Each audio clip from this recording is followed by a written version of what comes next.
Hey guys, welcome back to our channel. இன்றைக்கி நம்ம சேனலில் பார்த்தீங்கன்னா முகலாய் சிக்கன் எப்படி செய்யறதுன்னு பார்க்க போகிறோம். இந்த டிஷ் ஒரு நார்த் இந்தியன் டிஷ். இது கூட நீங்கள் ஜீரா ரைஸ், கீ ரைஸ், அப்படி இல்லைன்னா சப்பாத்தியோடையும் சாப்பிட்லாம். அருமையாக இருக்கும். வாங்க எப்படி செய்யுதுன்னு பார்ப்போம். ஃபஸ்ட்டு நம்ம ஒரு 750 கிராம்ஸ் ஆஃப் சிக்கன் எடுத்துக்க போகிறோம். அதில் நம்ம ஒரு 2 டேபிள் ஸ்பூன்ஸ் ஆஃப் பெப்பர் பவுடரும் சால்ட்டும் ஆட் பண்ணிக்க போகிறோம். ஆட் பண்ணி நல்லா மிக்ஸ் பண்ணிக்கலாம். மிக்ஸ் பண்ணிவிட்டு இது ஒரு 1 hour கிட்ட அப்படியே விட்டு மேக்னேட் பண்ண விட்டுடலாம். இப்போது ஒரு பேன் எடுத்துக்கங்க. அதில் ஒரு 4 டேபிள் ஸ்பூன்ஸ் ஆஃப் ஆயில் விட்டுக்கங்க. இப்போது நான் ஒரு ஆனியனை கிரைண்ட் பண்ணி வச்சுருக்கேன். அதை நான் இதில் ஆட் பண்ணிக்க போகிறேன். இப்போது நல்லா அந்த ஆனியனை மிக்ஸ் பண்ணி விட்டுக்கங்க, அந்த பச்சை வாசனை போகிற வரலும்.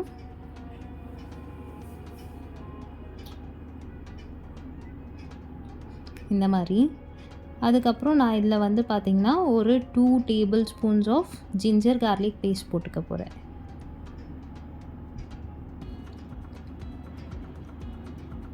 ஜிஞ்சர் கார்லிக் பேஸ்ட் போட்டு நல்லா மிக்ஸ் பண்ணிக்கோங்க. இப்போ நம்ம மேக்னேட் பண்ணி வச்சுருந்தோம் இல்லைங்களா சிக்கன், அதை ஆட் பண்ணிக்கலாம்.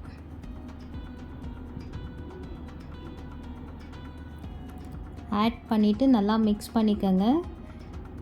அந்த ஆனியனும் ஜிஞ்சர் கார்லிக் பேஸ்ட்டும் இந்த சிக்கன் மேலே கோட் ஆகணும்.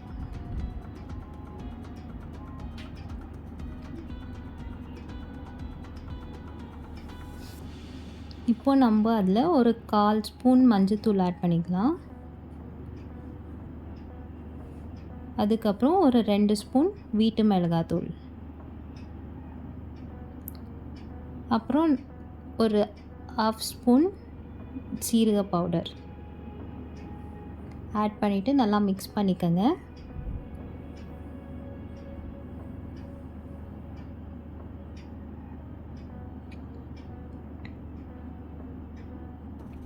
இந்த மாதிரி ஃபுல்லாக கம்ப்ளீட்டாக கோட் ஆகிருக்கு பாருங்கள், அந்த மசாலா ஜிஞ்சர் கார்லிக் பேஸ்ட்லாம். இந்த மாதிரி நல்லா மிக்ஸ் பண்ணிக்கணும் நம்ம. இப்போது நம்மளுக்கு தேவையான அளவு சால்ட் ஊற்றிக்கலாம். அப்புறம் நான் வந்து ஒரு 2 மீடியம் சைஸ் தக்காளியை கிரைண்ட் பண்ணி வச்சுருக்கேன், அதை ஆட் பண்ணிக்கலாம் இந்த ஸ்டேஜில்.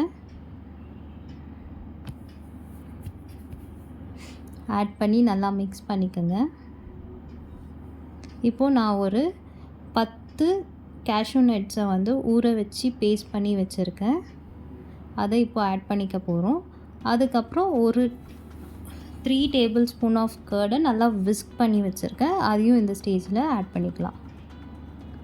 ஆட் பண்ணி நல்லா மிக்ஸ் பண்ணிக்கோங்க.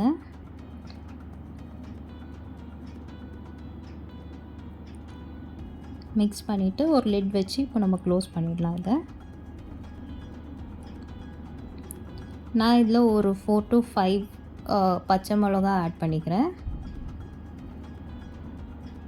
ஆட் பண்ணி மறுபடியும் நான் லிட் க்ளோஸ் பண்ணி குக் பண்ண போகிறேன்.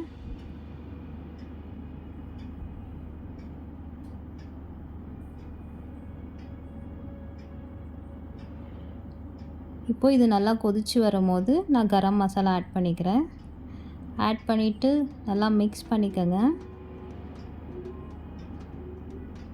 மிக்ஸ் பண்ணிவிட்டு நம்ம கொஞ்சம் தேவையான அளவுக்கு தண்ணி ஊற்றிக்கலாம். அதில் தண்ணி ஊற்றி மிக்ஸ் பண்ணிக்கோங்க, நல்லா கொதிக்க விடுங்க. இப்போது இந்த ஸ்டேஜில் சிக்கன் நல்லாவே குக் ஆகிருக்கும். இப்போ நம்ம இது கூட கஸ்தூரி மேத்தி ஆட் பண்ணிக்க போகிறோம். அதுக்கப்புறம் கொரியாண்டர் லீவ்ஸும் ஆட் பண்ணிக்க போகிறோம். இது ரெண்டுத்தையும் ஆட் பண்ணி சும்மா ஒரு மிக்ஸ் கொடுத்துட்டு நம்ம லிட்டை க்ளோஸ் பண்ணி ஒரு 5 மினிட்ஸ்க்கு அப்படியே விட்டுட்டு போகிறோம்.